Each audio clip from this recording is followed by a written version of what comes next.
दोस्तों, जब किसी इंसान की मृत्यु होती है तो उसके घर के बाहर भीड़ लग जाती है। रिश्तेदार जमा हो जाते हैं, रोना धोना मच जाता है और फिर एक अंतिम यात्रा निकलती है शमशान घाट की तरफ। राम नाम सत्य है के नारे लगते हैं और उस शरीर को जिसे कल तक मखमल के गद्दों पर नींद नहीं आती थी, उसे लकड़ियों के ढेर पर लिटा दिया जाता है और आग लगा दी जाती है। और जब वह शरीर धू धू करके जलने लगता है तो धीरे धीरे सारे रिश्तेदार, सारे दोस्त और परिवार वाले वहां से जाने लगते हैं। वो पीछे मुड़कर भी नहीं देखते, यह सोचकर कि अब सब खत्म हो गया। लेकिन क्या सच में सब खत्म हो गया है? यहीं से शुरू होता है वह भयानक और रोंगटे खड़े कर देने वाला सच, जिसके बारे में गरुड़ पुराण के प्रेत खंड में विस्तार से लिखा गया है। जब शमशान में आखिरी आदमी भी चला जाता है, जब चिता की आग बुझने लगती है और सिर्फ गर्म राख और सन्नाटा बचता है, तब वहां एक शख्स खड़ा रह जाता है। वो कोई इंसान नहीं होता, वह उसी मृतक की आत्मा होती है जो अपनी ही राख के पास खड़ी होकर उस मंजर को देख रही होती है। जरा सोचिए, वह आत्मा जो कुछ घंटे पहले तक उस शरीर के अंदर थी, जो उस शरीर को अपना मानती थी, आज वह उस शरीर को राख के ढेर में बदला हुआ देख रही है। उसे विश्वास नहीं होता कि जिस शरीर को वह उसने पूरी जिंदगी संवारा, खिलाया पिलाया और सुरक्षित रखा, जिस चेहरे को आईने में देखकर उसे गुरूर होता था, अब वह एक मुट्ठी भर राख बन चुका है।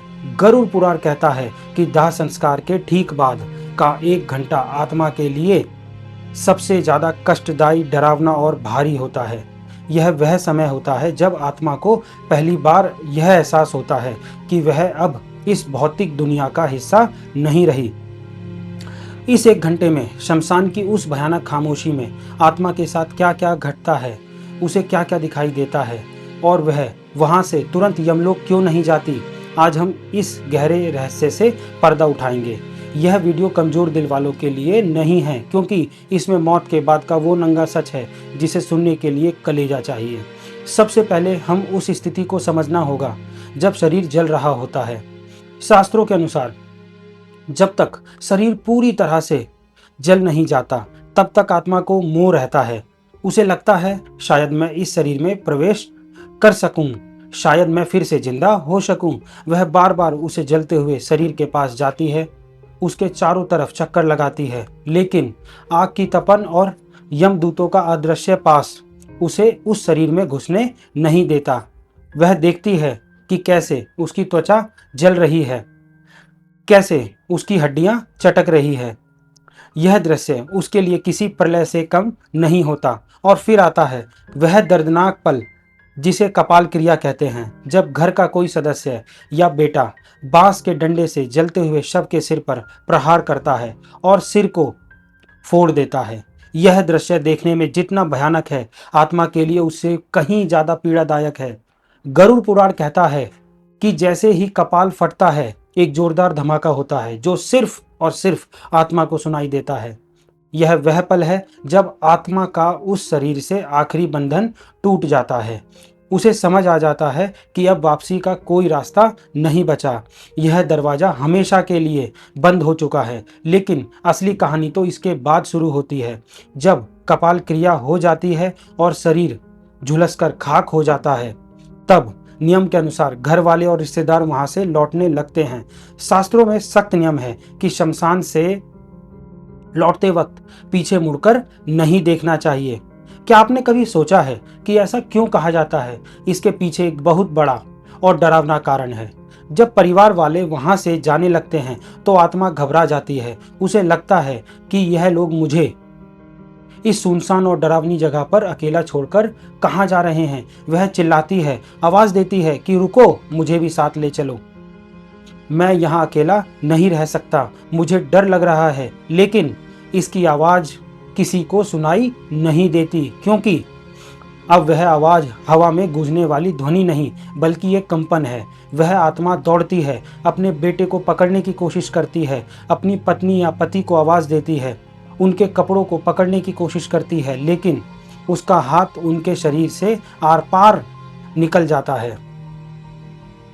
वो किसी को छू नहीं सकती, किसी को रोक नहीं सकती। और जब वह देखती है कि उसके अपने ही लोग, जिनके लिए उसने पूरी जिंदगी पाप किए, झूठ बोला, बेईमानी की, रात दिन करके पैसा कमाया, वो आज उसे एक अनजान जगह पर राख के ढेर के पास अकेला छोड़कर जा रहे हैं। तब उसे जीवन का सबसे बड़ा धोखा महसूस होता है।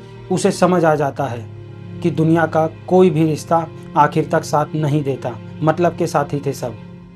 जैसे ही शरीर ने साथ छोड़ा, सब ने मुंह मोड़ लिया। अब सवाल आता है कि आत्मा उस शमशान में 1 घंटे तक क्यों रुकती है, वह तुरंत उनके पीछे क्यों नहीं जाती। गरुड़ पुराण के अनुसार शमशान भूमि भगवान शिव का निवास स्थान मानी जाती है, लेकिन यह अतृप्त आत्माओं, भूत और पिशाचों का गढ़ भी है। जब कोई ताजा मृत्यु होती है तो उस आत्मा के चारों तरफ एक सुरक्षा कवच होता है, जो उसे कुछ समय के लिए शमशान की नकारात्मक शक्तियों से बचाता है। लेकिन जैसे जैसे समय बीतता है, वह कवच कमजोर पड़ने लगता है। उस 1 घंटे के दौरान आत्मा को शमशान में मौजूद दूसरी भटकती हुई रूहें दिखाई देने लगती हैं। उसे अजीब अजीब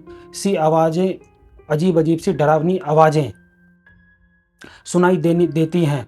वो देखती है वहाँ कई ऐसी आत्माएं हैं जो सैकड़ों सालों से मुक्ति के लिए तरस रही हैं, जो भूख और प्यास से तड़प रही हैं, जिनका शरीर विकृत हो चुका है। कुछ आत्माएं हवा में तैर रही होती हैं तो कुछ जमीन पर रेंग रही होती हैं। वह नई आत्मा को देखकर उसकी तरफ लपकती हैं, उसे डराने की कोशिश करती हैं। यह दृश्य देखकर वह नई आत्मा डर के मारे कांपने लगती है। वह छिपने की जगह ढूंढती है, लेकिन शमशान के खुले मैदान में छिपने की कोई जगह नहीं होती। उसे अपनी गलतियों का, अपने पापों का पछतावा होने लगता है। वह सोचती है कि काश मैंने जीवन में कुछ पुण्य किया होता, काश मैंने भगवान का नाम लिया होता, तो आज मुझे यह दिन नहीं देखना पड़ता। गरुड़ पुराण कहता है कि उस 1 घंटे में आत्मा को यमदूत तुरंत नहीं पकड़ते, वह उसे छोड़ देते हैं ताकि वह अपनी आंखों से देख सके कि जिस शरीर और जिस संसार पर उसे इतना घमंड था, उसकी असली औकात क्या है। यह शमशान वैराग्य का क्षण होता है। आत्मा को यह एहसास दिलाने के लिए कि तूने क्या खोया और क्या पाया, उसे वहां रुकना पड़ता है। उस समय आत्मा को बहुत ही विचित्र अनुभव होता है। उसे समय का ज्ञान नहीं रहता। जो हमारे लिए 1 घंटा है, वह उस आत्मा के लिए कई दिनों के बराबर लगता है। उस अकेलेपन में, उस सन्नाटे में उसे अपने जीवन की रील दिखाई देने लगती है। गरुड़ पुराण में इसे जीवन समीक्षा या लाइफ रिव्यू कहते हैं। बचपन से लेकर जवानी तक और जवानी से लेकर बुढ़ापे तक उसने जो भी कर्म किए हैं, चाहे वह बंद कमरे में किए हों या सबके सामने, सब कुछ उसे अपनी आंखों के सामने तैरने लगता है। उसने किस किस का दिल दुखाया, किस किस का हक मारा, किस किस को धोखा दिया, उसे सब याद आने लगता है। और सबसे बड़ी बात, उसे यह भी दिखाई देता है कि उसके उन कर्मों का दूसरों पर क्या असर पड़ा। अगर उसने किसी गरीब की मजदूरी मारी थी तो उसे उस गरीब के बच्चे भूख से रोते हुए दिखाई देते हैं। अगर उसने किसी जानवर को पत्थर मारा था तो उसे जानवर का दर्द महसूस होता है। यह मानसिक पीड़ा शारीरिक पीड़ा से कहीं ज्यादा होती है। आत्मा चीखती है, रोती है, लेकिन वहां उसके आंसू पोंछने वाला कोई नहीं होता। वहां सिर्फ हवा की सनसनाहट होती है और दूर कहीं कुत्तों के रोने की आवाज। यह वह समय है जब इंसान को अपनी असलियत का पता चलता है। उसे समझ आ जाता है कि जिन पद प्रतिष्ठा और पैसों का उसे इतना घमंड था, वो सब शमशान के गेट के बाहर छूट गए। अंदर तो सिर्फ वह और उसके कर्म ही आए हैं। शमशान की उस भूमि पर खड़े होकर आत्मा देखती है कि उसके शरीर की राख अब ठंडी हो रही है।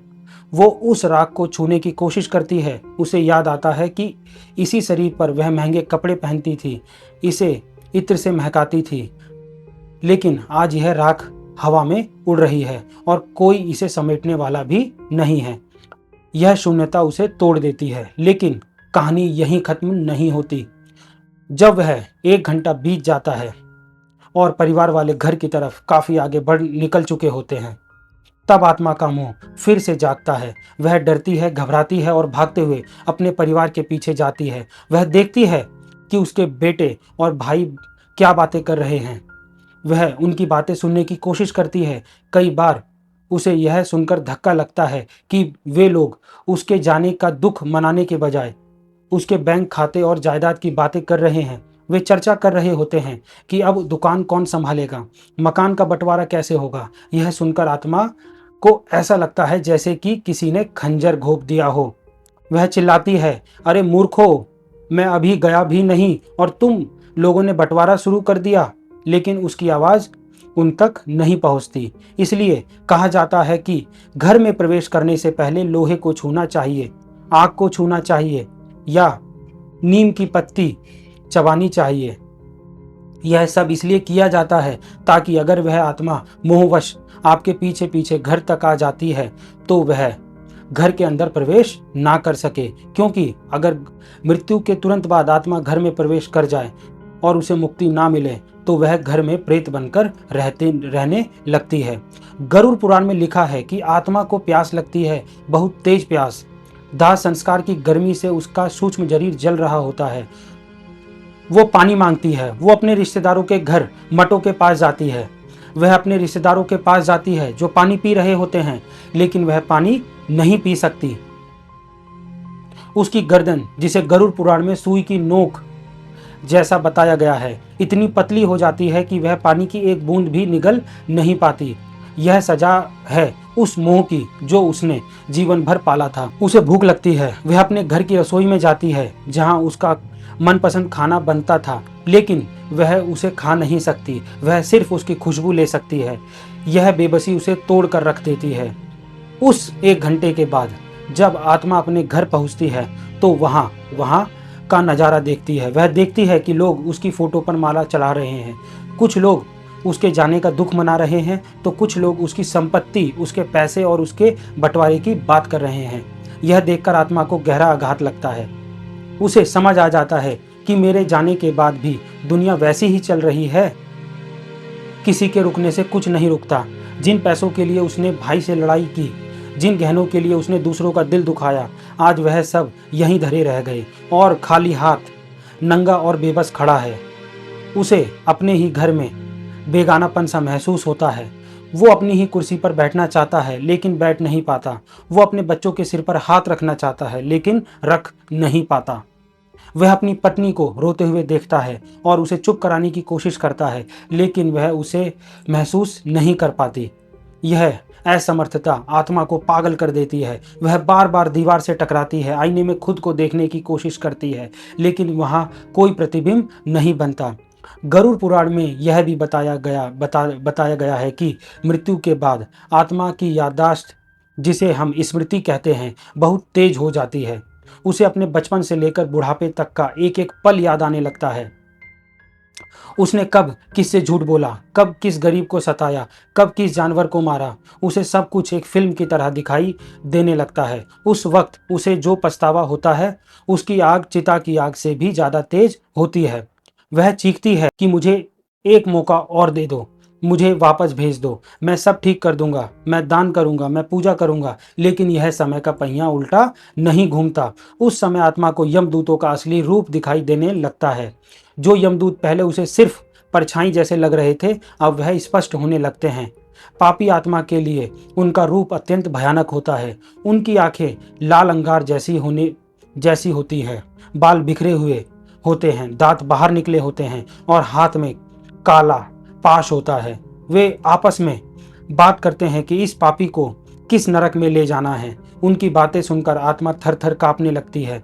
लेकिन जो पुण्य आत्मा होती है, जिसने जीवन भर धर्म का पालन किया होता है, उसे वह यमदूत सौम्य और शांत दिखाई देते हैं। वे उससे आदर से बात करते हैं और उसे सांत्वना देते हैं। यह सब हमारे कर्मों का ही प्रतिबिंब है।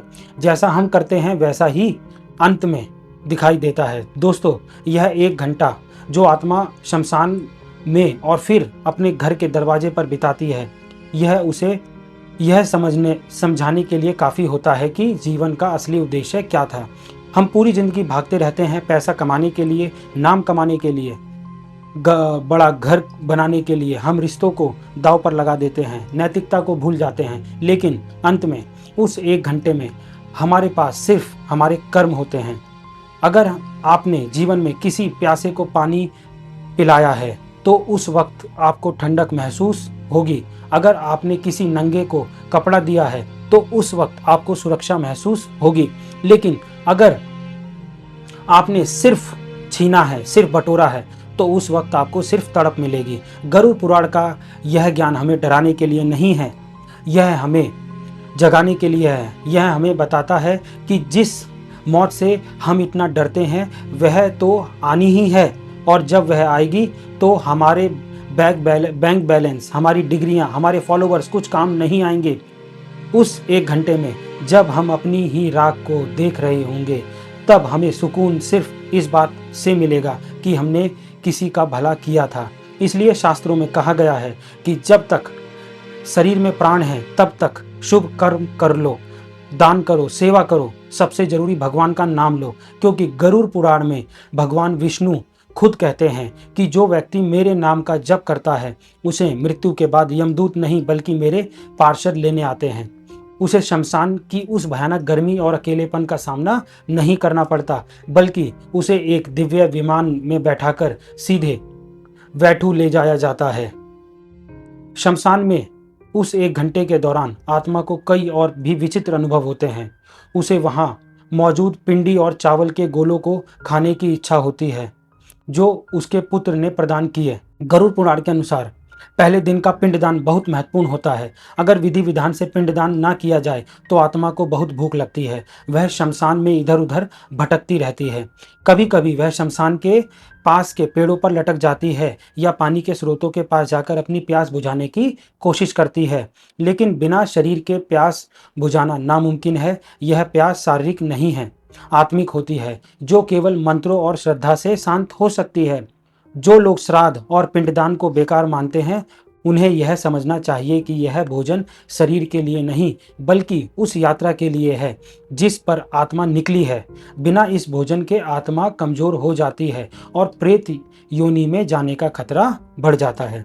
एक और बात जो गरुड़ पुराण बताता है वो यह है कि उस समय आत्मा को अपने पूर्वज भी दिखाई दे सकते हैं।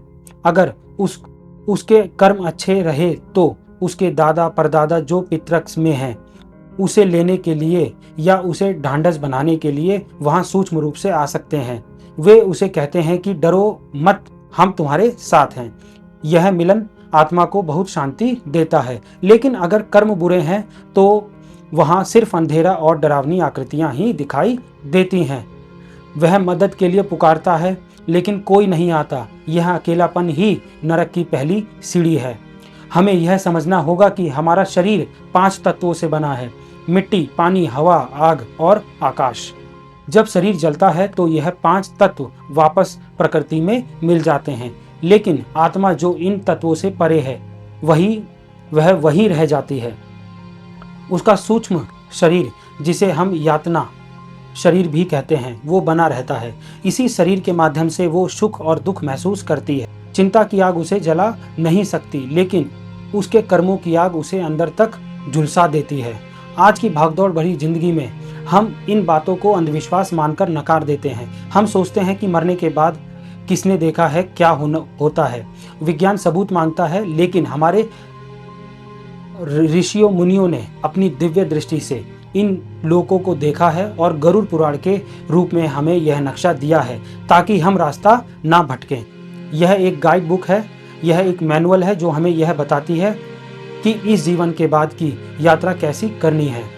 अगर हम इसे नज़रअंदाज करेंगे तो नुकसान हमारा ही है। जैसे किसी अनजान देश में जाने से पहले हम वहाँ के नक्शे और नियमों को समझते हैं, वैसे ही मृत्यु के बाद की दुनिया को समझना भी जरूरी है। गरुड़ पुराण में यह भी बताया गया है कि जिन लोगों की अकाल मृत्यु होती है, यानी जो समय से पहले दुर्घटना, आत्महत्या या हत्या या किसी महामारी के कारण मर जाते हैं, उनकी स्थिति उस 1 घंटे में और भी ज़्यादा दर्दनाक होती है।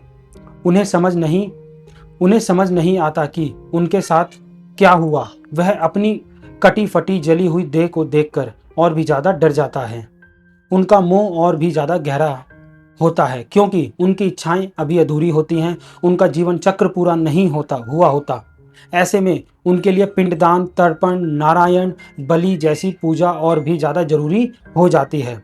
अगर आपके परिवार में या जान पहचान में किसी की ऐसी मृत्यु हुई हो तो उनके नाम से विशेष पूजा दान जरूर करना चाहिए, ताकि उस 1 घंटे की तड़प से उसे थोड़ी राहत मिल सके, वे प्रेत योनि में ना भटके। तो दोस्तों, आज रात जब आप सोने जाएं तो एक बार सोचिएगा जरूर, अगर कल मेरी आंख ना खुले तो मैं उस शमशान में अपनी राख के पास खड़ा रहूं, तो मेरे पास खुश होने के लिए क्या क्या होगा। क्या मेरे पास कोई ऐसा कर्म है जिसे देखकर मैं कहूं कि हाँ, मेरा जीवन सफल था। अगर जवाब ना है तो अभी भी देर नहीं हुई है, सांसें चल रही हैं, मतलब मौका अभी बाकी है। आज से ही, अभी से ही अपने जीवन की दिशा बदल दीजिए। नफरत छोड़िए, प्रेम बांटिए, लालच छोड़िए, दान कीजिए, अहंकार छोड़िए, भक्ति कीजिए और माता पिता की सेवा कीजिए। गरुड़ पुराण कहता है कि जो अपने माता पिता को दुख देता है उसे यमलोक के मार्ग में आग पर चलना पड़ता है, और जो पराई स्त्री पर बुरी नजर डालता है उसकी आंखों में लोहे की सलाखें डाली जाती हैं, और जो धोखे से धन कमाता है उसे वहां सांप और बिच्छुओं के बीच रहना पड़ता है। यह सब रूपक नहीं है, यह वह सच है जिनका सामना हमें करना है, क्योंकि अंत में उस 1 घंटे में सिर्फ यही काम आएगा, बाकी सब यहीं का यहीं रह जाएगा और ढेर में मिल जाएगा। आपके बड़े मकान, आपकी गाड़ियां, आपके गहने सब दूसरे लोग ले जाएंगे, आपका शरीर भी आपसे छीन जाएगा। आपके पास बचेगा तो केवल आपका स्वभाव और आपके कर्म। अगर आज की यह जानकारी, यह सत्य आपके दिल तक पहुंचा तो इसे केवल एक वीडियो समझकर मत भूल जाइए। यह एक चेतावनी है, एक संकेत है, इसे अपने जीवन में उतारिए। और अगर आप चाहते हैं कि आपके पूर्वजों को, आपके पितरों को शांति मिले तो कमेंट में पूरी श्रद्धा के साथ ओम नमो नारायण या ओम शांति लिखकर जरूर जाएं। यह छोटा सा मंत्र उन भटकती हुई आत्माओं तक एक सकारात्मक ऊर्जा पहुंचा सकता है, और इस सत्य को अपने दोस्तों को और परिवार के साथ जरूर बांटें, ताकि वह भी इस अज्ञान की नींद से जाग सके। याद रखिए, मौत अंतिम सच है, लेकिन कर्म मौत से भी बड़ा सच है। हम अक्सर मौत से डरते हैं, लेकिन हमें डरना नहीं चाहिए उस जीवन से जो हमें व्यर्थ गवा दिया। हमें डरना चाहिए उन आंसुओं से जो हमारी वजह से किसी की आंखों में आए। हमें डरना चाहिए उस विश्वास से जो हमने तोड़ा, क्योंकि यही वह चीजें हैं जो शमशान में हमारे सामने खड़ी होंगी। अंत में मैं बस इतना ही कहना चाहूंगा कि जीवन एक सराय है, हम सब यहाँ मुसाफिर हैं। कोई जल्दी चला जाएगा, कोई देर से, लेकिन जाना सबको है। उसी शमशान में, उसी राख में मिलना है। तो क्यों ना हम इस सफ़र को इतना खूबसूरत बनाएं कि जब हम जाएं तो लोग हमारे लिए रोएं, ना कि हमारी बुराई करें। क्यों ना हम इतने पुण्य कमा लें कि जब हम उस शमशान में अकेले खड़े हों तो हमें डर ना लगे, बल्कि एक संतोष हो कि मैंने अपने जीवन में सही तरीके से जिया, यानी मैंने अपने जीवन को सही तरीके से जिया। और जब यमदूत आए तो हम मुस्कुराते हुए उनके साथ चल पड़े एक नई और बेहतर यात्रा की ओर। इस वीडियो को देखने के बाद शायद आपके मन में भी कई सवाल उठे होंगे, शायद आपको डर भी लगा होगा, लेकिन यह डर अच्छा है। अगर यह आपको गलत काम करने से रोकता है तो यह डर एक रक्षक है जो आपको पतन के रास्ते से जाने से बचाता है। तो दोस्तों, इस ज्ञान को अपने तक सीमित मत रखिएगा, इसे फैलाइए, क्योंकि ज्ञान बांटने से ही बढ़ता है। अगली वीडियो में हम आपसे बात करेंगे एक और ऐसे ही रहस्य के बारे में जो आपकी सोच को हिलाकर रख देगा। तब तक के लिए अपने कर्मों पर ध्यान दीजिए, अपने माता पिता की सेवा कीजिए और प्रभु का स्मरण करते रहिए। जय श्री राम।